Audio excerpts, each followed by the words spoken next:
morning, or hello, wherever you are, or whatever time you're watching this, but I want to talk about how crazy programming is, right? Because I do a lot of coaching, and a lot of what I hear are limitations out of kids' mouths. Now, where do these limitations come from?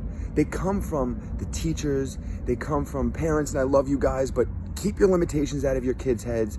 They come from all these different avenues and areas to fill our brains. Now think about it, when you were a kid, your parents, your teachers, and even back then, if you're my age or older, God bless you for making it through. Kids were getting hit with rulers back in the day at some point. In the school that I went to, there was teachers that were putting kids who were still with dunce caps and on top of, what they called, like the shelving unit that was like 10 feet up in the air. Not 10 feet, I'm sorry, like 8 feet up in the air.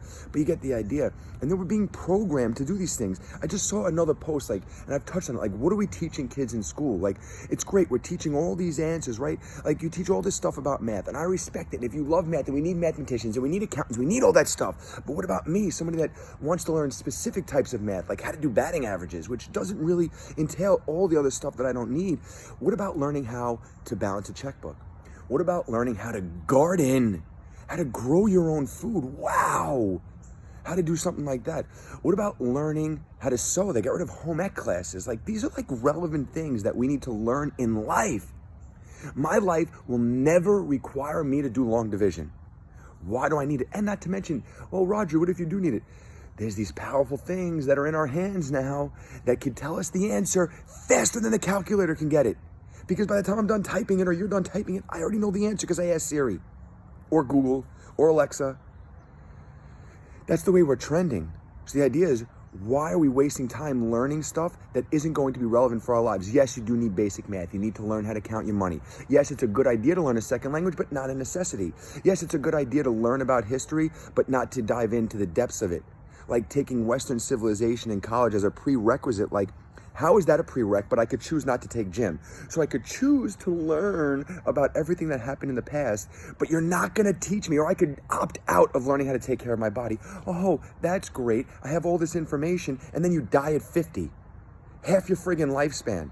And not to mention, we've talked about it on other things. If you actually do your math based off of every other living organism in the world, they live 7 times. 7 times is their adult age, which means that we are primed at 25, 7 times that we should be living to 150 years old. But why aren't we? Because of all the crap that we're putting in our bodies, because of all the crap that we're putting in our minds. Who lied to you and told you you're supposed to be old and die at 70? I hear it. Programming.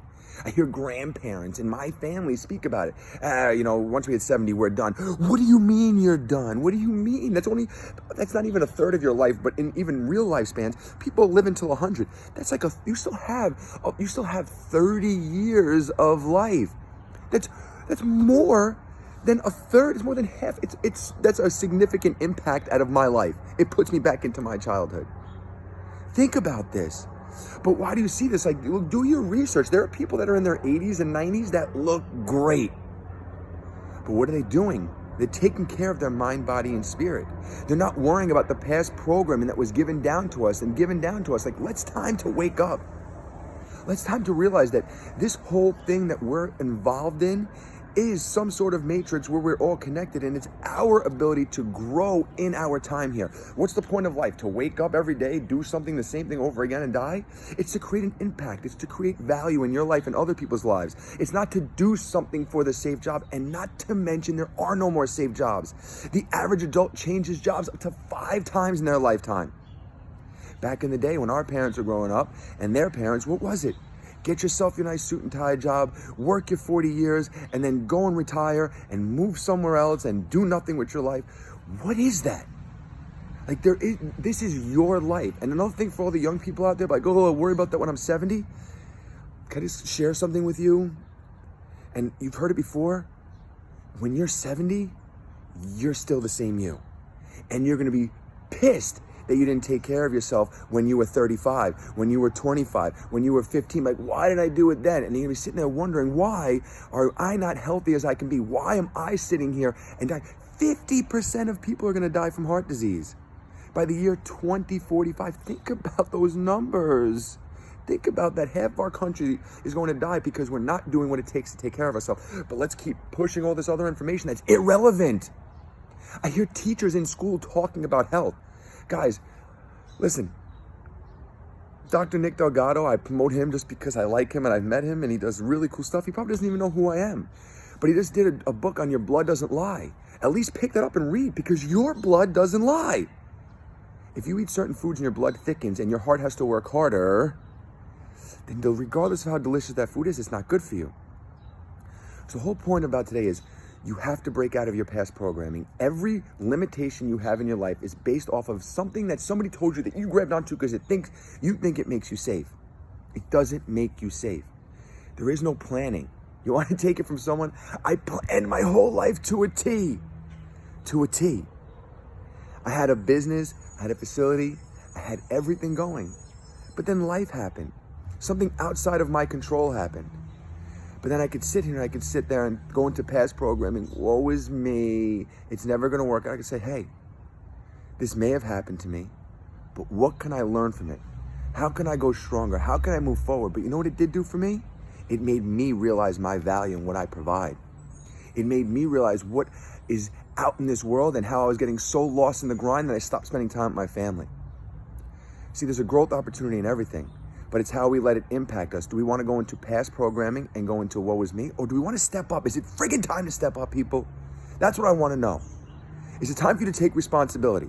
Stop listening to the BS and understand or understand that the way things happen in this life is everything comes from imagination. Even if you want to go back into the creation of the world, God spoke the world into existence, or the universe has a mental mind. If you look at it from that perspective too, that the mind is mental and the universe is mind. These things are all working in the same corresponding aspect, and I need to share it with you because nothing exists. The phone was an imagination. Cars were in someone's imagination. And remember, we talk about it's impossible. So let's take a quick page out of Henry Ford's book. Henry Ford was told that there's no way you're creating the V8 engine. He said, you're getting me a V8 engine. There's no way you could do it. It took his team of engineers 2 years. And after they finally, one day they come in, we got it. He's like, I knew you were going to get it. That's why we didn't stop. Did you know that NASA starts new projects? And they're like, well, we don't know how we're going to make this work yet. They said, don't worry, start building. And by the time we get up to that, we will have figured something out that will make it work. When people started making telephones, do you think, or Wi-Fi, it was an imaginary act. This stuff never existed. Where did it come from? The imagination of man. And then through the imagination of man and the creative power that is all around us. Because again, look up quantum physics. Between me and you, the space isn't empty. There are tiny little molecules and atoms that are actually taking form in the space that you can't see.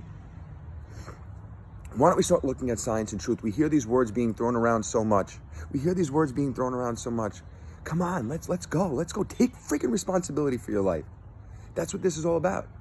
And the way you take responsibility for your life is realize that you have to take care of this mind, body, and spirit. And by doing those things, you get to be the happiest version of yourself every single day, walking into life with a joyous and calm expectancy for the best to happen. You have two choices in life: hope for the worst or hope for the best. Why not hope for the best? Why not hope for the best? Change your programming, change your thoughts, and you change your life.